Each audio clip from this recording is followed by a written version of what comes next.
IELTs, speaking, writing, listening, reading. What is IELTs? Hello and welcome to another English podcast with Paul. I'm your host, Paul. So today we're talking about IELTs. And I just want to remind you this is unscripted and unedited, but I do have some notes to try and look professional. Right. Okay. Natural and native conversation. I'm just conversing with you today about the IELTS exam. All right, what is the IELTS exam? The IELTS exam. Sorry, I'm going to need my glasses on, and you may see the light reflected. Right, this can be a big one to unpack. So the IELTS exam is an exam for Canada, New Zealand, Australia, England, and sometimes accepted in some parts of America. I think America has some of their own preferred examinations. Right. So IELTS is an exam that is for two purposes. For academic, so if you want to get into a university and study, postgraduate or undergraduate or even other levels, and also for visa and immigration and general training. All right, okay, so if you go on the website, thebritishcouncil.org, the IELTS is put together by two main companies, run by two main companies. I think it's the CDI or the DIP, and the British Council. And from what I understand, the British Council has a bit of a less active role these days. It is run quite a lot by the Australians, from what I'm led to believe. So this IELTS, this exam for getting into universities or for immigration, is not cheap. It's not cheap. So most people want to get it right first time. Looking at the prices, we've got £205. Very similar to the price of euros at the moment. But in regards to dollars, it would probably be something like $240 or $50, something like that. American dollars. Australian dollars, I'm guessing it'd be higher again. I don't know the current exchange rate for Australian dollars. Okay, so academics, IELTS academic and general training. That's 175 to 195. So that's just the training. Then the IELTS life skills, levels A1, A2 and B1, that's £155. But the main one we're looking at today is the IELTS for academic and general training. All right, so that includes visas, immigration or universities. £205. So a lot of money. It's not the sort of money I've got to waste or to throw away. They also talk about a lot of other courses, a lot of other lower level courses. And then it talks about the date and the confirmation, the fact you'll get a secure number to enter a portal where you could practice, the road to IELTS last minute courses, things like that. And there's some contact details, some things you can download. So yeah, it's an interesting website, IELTS. Right, and then you can buy books and all sorts of stuff. Right, IELTS. So it's kind of 4 sections, the test itself. 4 sections: speaking, writing, listening, and reading. We'll break them down a little bit, one at a time. Okay, right. Let's start with speaking test. The speaking test itself is 3 parts. And the first part, well, the actual speaking test is about 11 to 14 minutes. Obviously, the examiner has got many candidates to get through. And so the examiner is pretty efficient and will move you along. Do not be upset if the examiner interrupts you mid-sentence to stop you and move on to the next question. That is just the fact the examiner needs to keep to time restraints due to the amount of candidates to get through. All right. So like I said, 11 to 14 minutes on average. So 3 parts. The first part is normally very general, everyday kind of questions, where he just says, how was your journey here? Are you studying or are you working? Do you use public transport? Just general everyday life things that are easy to answer. And the idea in this part is not to give too much detail. In this part, it's just about getting relaxed, getting into the conversation, and just having a natural conversation. So you really don't want to be memorizing anything here and trying to give out memorized results. All right, it's supposed to just be natural, and you can expand or elaborate further if necessary. But generally is to keep it quite short. All right, quite short, direct, normal, everyday kind of conversation, as if you were with a friend, all right, or a neighbor, something like that. Okay. Part 2. So this bit is the bit that most students dread. This is the bit that actually is the best bit. The best bit for you to be able to show the examiner exactly how you understand and command the English language. This is the bit where you get most of your marks.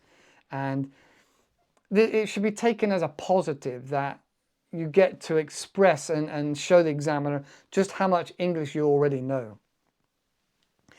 Often it's a topic given that's normally a little bit unusual question. So they might say, I don't know.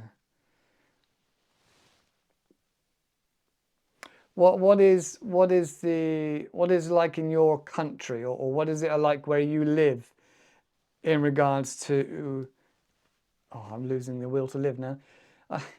I answer this question so many times I forget myself. What kind of activity do you like to do? There we go, something simple like that. And then there will be some prompts you can answer, such as, where is your favorite place? What can you do there? Why do you like it specifically?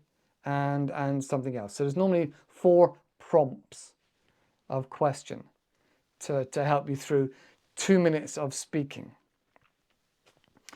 But what I always tell my students is that this is the opportunity. They're not trying to catch you out. They're not trying to make you look a fool or get stumped, all right? This is an opportunity for you to show how much you understand.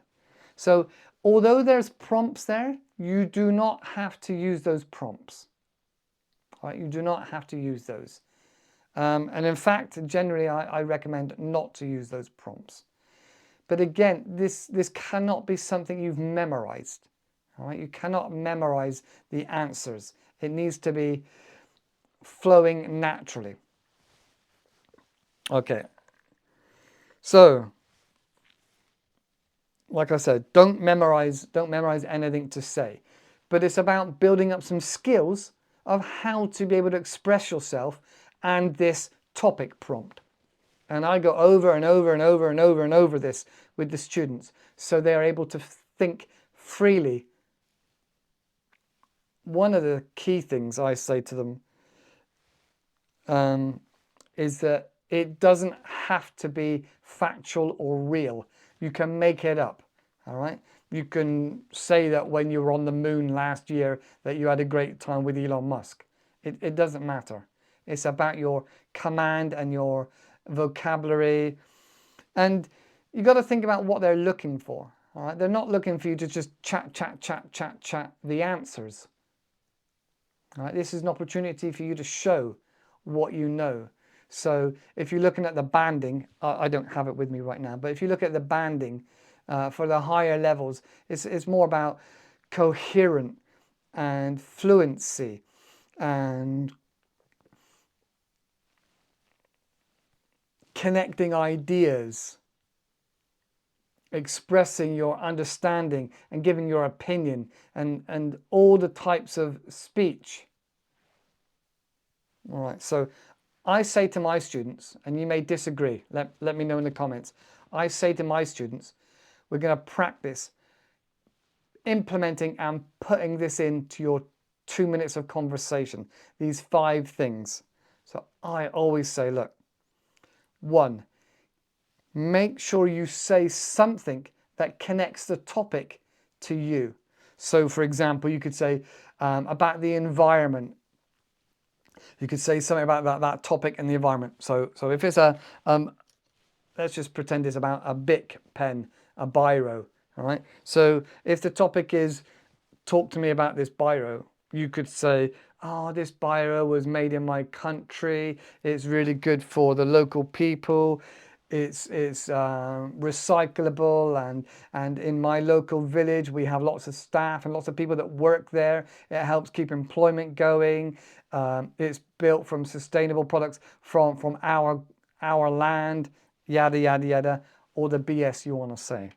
So make sure you get something that connects the topic to you, whether it's about the environment or whether it's about your country or your culture or your community or your heritage. Ground that topic in something about you or your land. All right, you try to connect with that topic, even if it's BS. It doesn't matter. All right. The second thing. Some students say past, present, and future. Now, this is a very old school of thinking. But what I do say to my students is if, for example, it's about a hobby or an activity or a place you like to go, I always say try to put in something about the future. So if you currently really love this restaurant, it's the best restaurant you've ever been to, state that you want to go to this restaurant in the future with your future husband, your future children, your future wife. All right. I try to get my students to show that they're able to think about the future. And if you can, mention about the past. So for example, if it's only if it's relative, only if it's, you can put it in there. So for example, if it's woods or a forest you used to go to as a child and you had a great time there and used to play lots of games with your family there, but now it's under it could be constructed on. It's lots of people are trying to pull it down so they can build houses. So there's uncertainty of the future, and you was really hoping that you would go there when you're older, and you were hoping that you would take your children there in these woods because they're historical or whatever BS. So like I said, point 2, talk about or bring into the conversation about the future and if you can the past. All right, but do not memorize anything. It's just an idea. All right, so environment, so ground it and root it. Second is bring in the future. The third is talk about what you already know. So if, for example, they said the topic was brain surgery, all right, not many of us know about brain surgery. But you could say something like, I read an article the other day that these brain surgeons, like other doctors, have to study for many, many years. And they end up with a lot of debt because of the cost of studying at universities. And it takes them so many years that it puts off having children and families because they're studying and working hard for so many years. And the body and the brain is very, very complicated. And obviously they've got to know about how much time they can work on the body or on the brain. The skin around their head and around their hairline is an area where they have to practice to try to minimize any scarring. There's lots of different things you can think of, even if it's BS, about a topic you don't know, such as brain surgery. Okay. All right, so like I said, talk about what you already know. This biro, this plastic pen, it's black, it's got a metal nib on it, it's plastic, it's very light in the hand, it doesn't have a fragrance. I know it's safety because it's got a hole in the bottom of the bits that come off. So should children swallow it, they will still be able to breathe. Lots and lots of engineering has gone into a simple biro, Bic pen. So talk about what you know. Third, opinion. Say, in my opinion, at least once or twice. In my opinion, that is a really great restaurant. That is an amazing forest. That is an amazing so-and-so. And say why. Why, in your opinion, it's so good or so bad. Okay? Just say the opinion at least once or twice in your conversation will really help the examiner know that you know what an opinion is and that you're giving your opinion. That's a part of speech that's worthy of mentioning. Then we have number 5.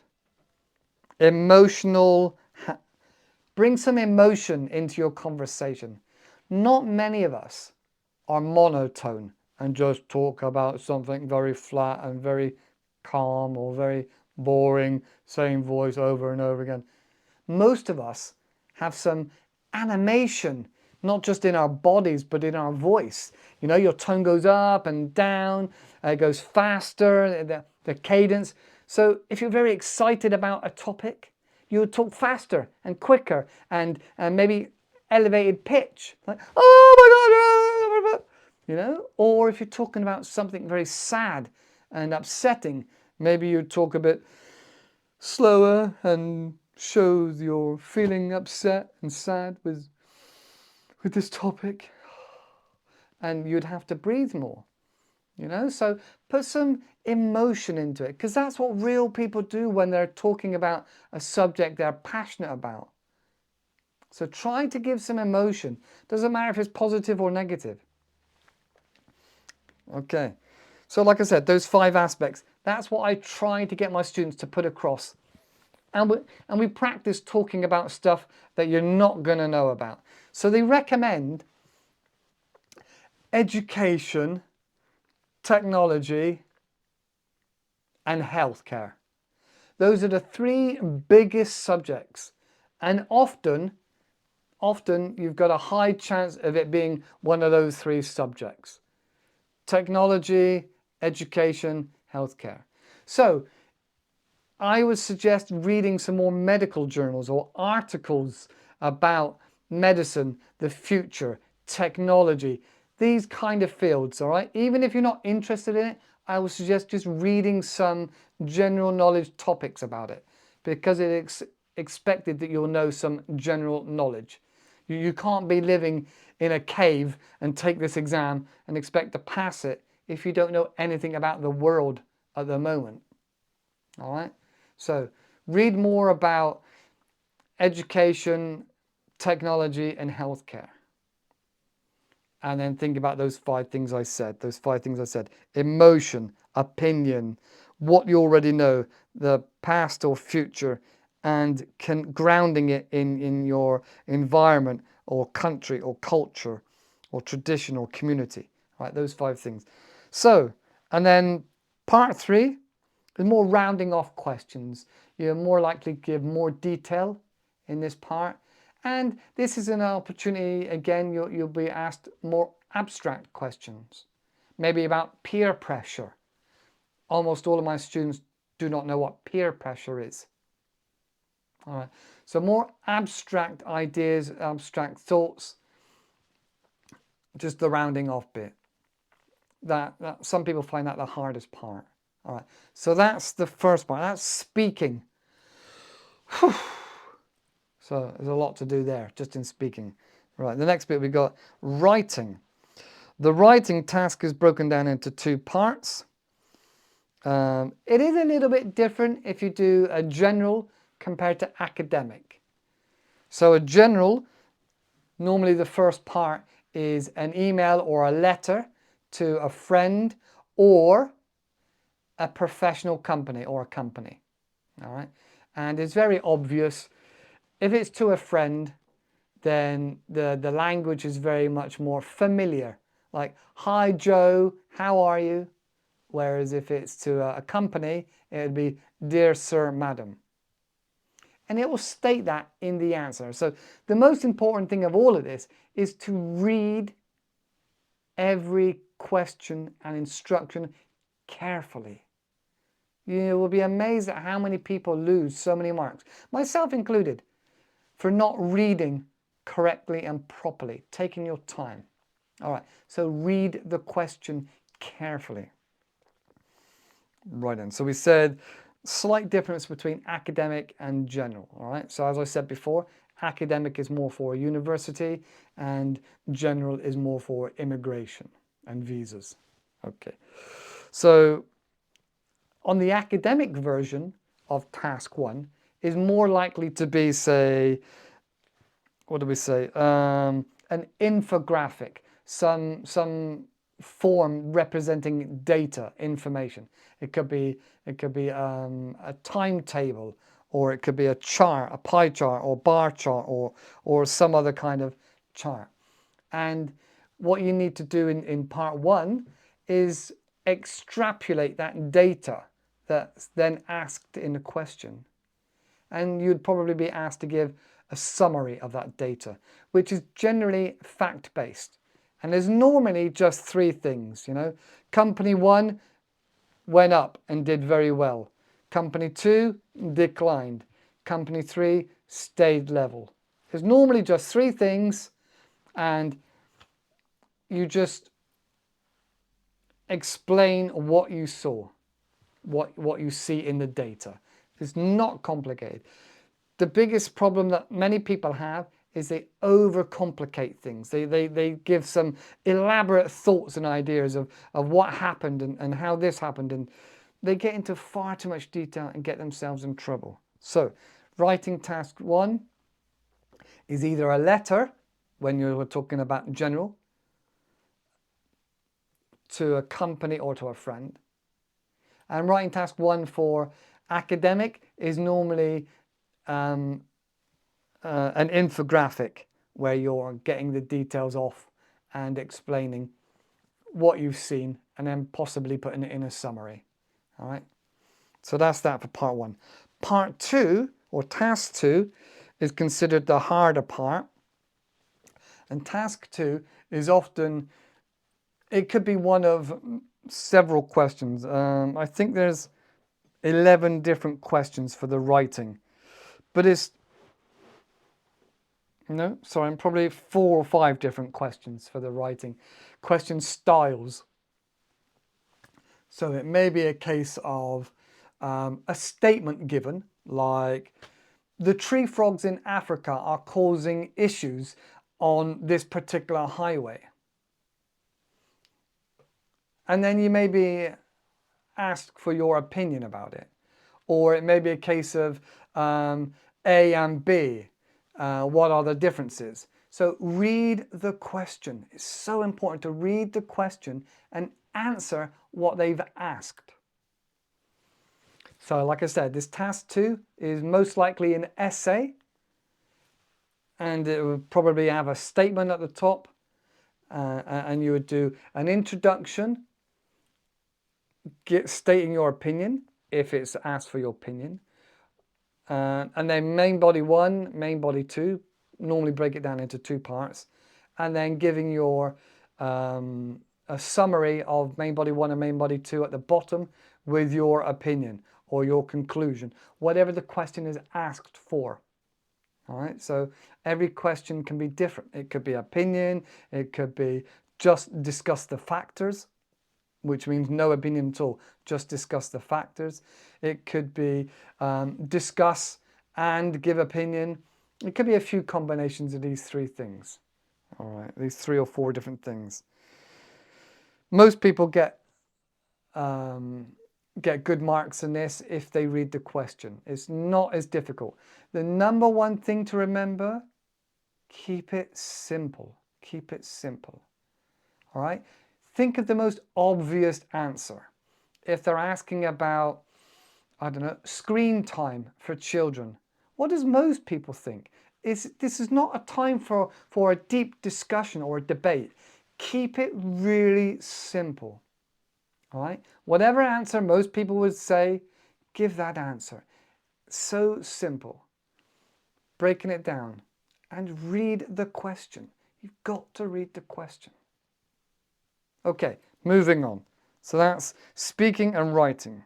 All right, listening. It says turn to page 3.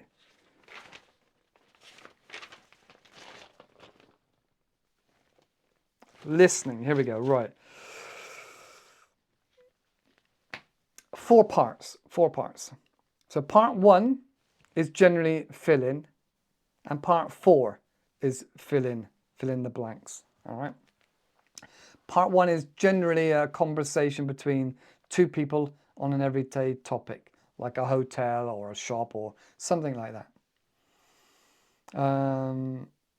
Part 2 is often a monologue about an everyday topic, maybe a city tour or employment training, something like that. Part 3 is often a conversation between 2 or 3 people, probably on an academic topic. You know, it could be a few students discussing an assignment. And then part 4 is normally a monologue on an academic topic, maybe a university lecturer, something like that. All right. And also the questions that are answered correctly, 1 point gives 1 answer. So a band 5 would need 16 correct answers. Band 6, 23 correct answers. Band 7, 30 correct answers. Band 8, 35 correct answers. And band 9 would need all 40 correct answers. Okay, so it's about 30 minutes long. But if you do the paper version, you get an extra 10 minutes transfer time. And I think the online version, you get an extra 2 minutes for that. All right, okay. So fill in 1 word and or a number. This is for part 1 and part 4, right? The fill in the blanks. You've really, really got to read. I can't stress this enough. You've got to read the question, right? When it says 1 word and or a number, you've got to do literally just that.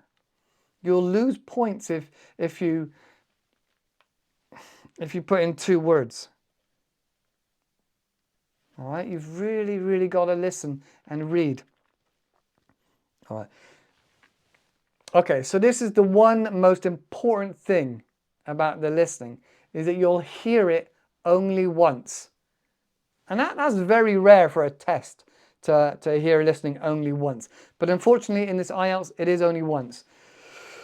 And you'll get some time, you'll get a practice one, and you'll get some time at the end. But at the end, it's better to look and read, fully read the next bit. All right, and then when you get to the end of the section, then have a quick look over. But you're not going to be able to hear it again. So have a guess at the end of the ones you didn't answer. Don't get stuck and stick to one area for a long time. You really need to be reading ahead of time, listen, and give an answer. If you don't know the answer, skip it. Go to it at the end. But you need to use the time effectively by reading the next question. Okay, so like I said, part 1 and 4 are often fill in the blanks. And then we have multiple choice. Now, multiple choice is normally A, B, and C with 1 answer, or A, B, C, D, E with 2 answers. All right, so this is part 2 and part 3. And multiple choice plus a map or matching sentences. Okay, so the map is labeled from the list, kind of straightforward. And then matching information is a list of statements to answers in a list. So you got to read that list first and then listen to the statements to match to it. Okay, like I said before, use the time to read the next question. All right. So these are the tips. Use the time for instructions and revision to read the questions coming next. Skip it if you don't know, and then you can go back to it and just write in a guess. All IELTS questions come in order. How good is that? You know the question's going to be roughly in the same order as what you're reading. That's great. Memorize the options in the box. Right, so if you're reading for the next question and then you've got like 5 options, if you read them and try to get them to stick in your head, when you're listening, you can go, that's it. And then you can get the answer a lot quicker instead of reading back over it again. Each option is never repeated. Yeah, I said that already, didn't I? Not repeated. Okay, so just breaking it down again, right? We got 4 parts. Part 1 and part 4, fill in the blanks. Okay. And then part 2 and 3, we've got multiple choice questions, map labeling, or some other thing to label, and matching information. That's generally what happens. Okay. Now, I think the next one was, I'll just check back from my notes.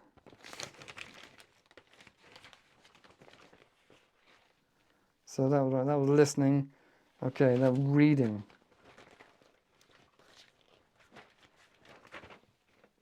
So I was listening, yeah. Reading. Okay, right. Okay, so the reading is in 3 sections. 3 sections. Section 1, 2, and 3. All right. There'll be 3 passages, each getting harder. That's a bit of a bummer. 40 questions, and you have 1 hour. The order of the questions follow the order of the text. So they are trying to make it easy for you. You know, they're trying to make you win. They're trying to get you the best score you can. All right. There's 11 possible question types. There's multiple choice, true, false, not given, facts, yes, no, not given, opinions, matching information, matching headings, matching features, matching sentence endings, sentence completion, summary, flowchart, note, table, completion, diagram, label, completion, and short answer questions.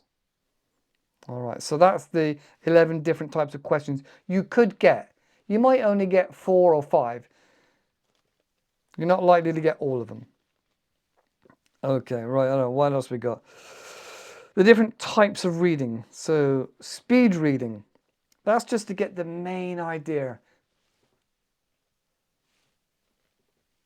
So now we're looking at the tips and ways to get through this. So practicing speed reading, right? It's literally just to get the main idea and you should only read it once. I know that sounds silly but it's a skill you need to practice. Getting the gist, the kind of idea by skimming through it very quickly. Because this section is much about time. The time goes by so quickly. Search reading, when you're looking for a bit of information, maybe even a synonym or a paraphrase. So the answer is not likely to be the exact word.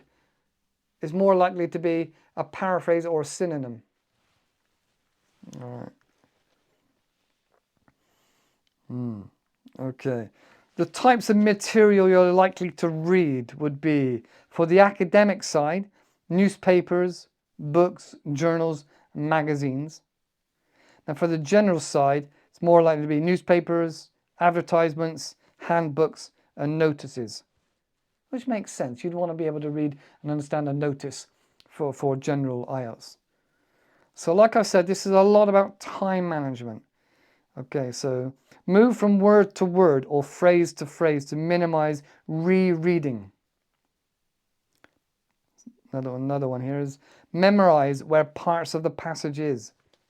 That might sound silly as well, but if you can remember that a part of the passage that talked about a person or a thing, you go, that was at the top. You can go back to it, Concentrate and focus on the meaning, not the exact detail of everything, but the main meaning of the sentence. If you can't find the answer, skip it, come back to it at the end. Answer every question, even if it's a guess, at the end. Relax, breathe, you have enough time. Right, other tips we've got here. Use real practice tests. I think there's a lot of made up tests out there that aren't as good as the real thing. Do 2 or 3 tests under real exam conditions. That's not necessarily easy to do at home, but if you have a quiet place and a stopwatch and you move your phone and everything else away, that would be a good idea to really do it under that proper conditions. Answer them, correct them honestly. Don't go, oh, well, it was close enough, I'll give myself that extra point, or, it's nearly there, I've got the idea, I'll mark it up. Don't do that. You've got to be really, really strict with yourself when you're doing the marking. So then that helps for the next one, analyzing your mistakes. You're much more likely to find a pattern if you analyze your mistakes, if you answered it correctly. If you marked it correctly, and fairly. And then, work on those weaknesses, those areas that you're not doing so well. If you work on those weaknesses, then you're laughing. You have done really well. Some of the common weaknesses would be reading skills, skimming and scanning and locating information. Vocabulary and synonyms.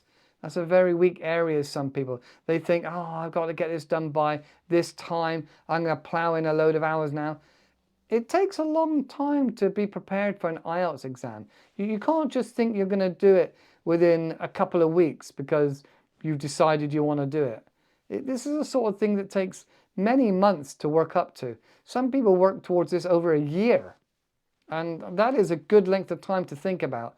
6 months to a year would be a good time to let your brain, by osmosis, suck up all this vocabulary and the synonyms and the idioms. There is so much. You really can't do this in a couple of weeks unless you've already got a lot of English experience. Spelling. Now, that's one of my weak points. Spelling. You can learn spelling. You can practice spelling. Okay. A little bit of a strategy, different types of the questions. Think about building up and understanding those questions. And then specific questions. So that's the reading. I'm not sure which I think is more difficult, the speaking or the reading. There's a bit more pressure with time for the reading. And you've really got to know your different types of questions. And you've really got to take your time to really read the question. That seems to come back time and time again. Reading that question carefully. And you have to have the skill sets in advance. You can't just rock up 1 day before or 2 days before and take a lesson and think you're going to pass it. These exams they're made for you to pass. They want you to win. They want you to do well. But they do demand that you have these skills to be able to take the test.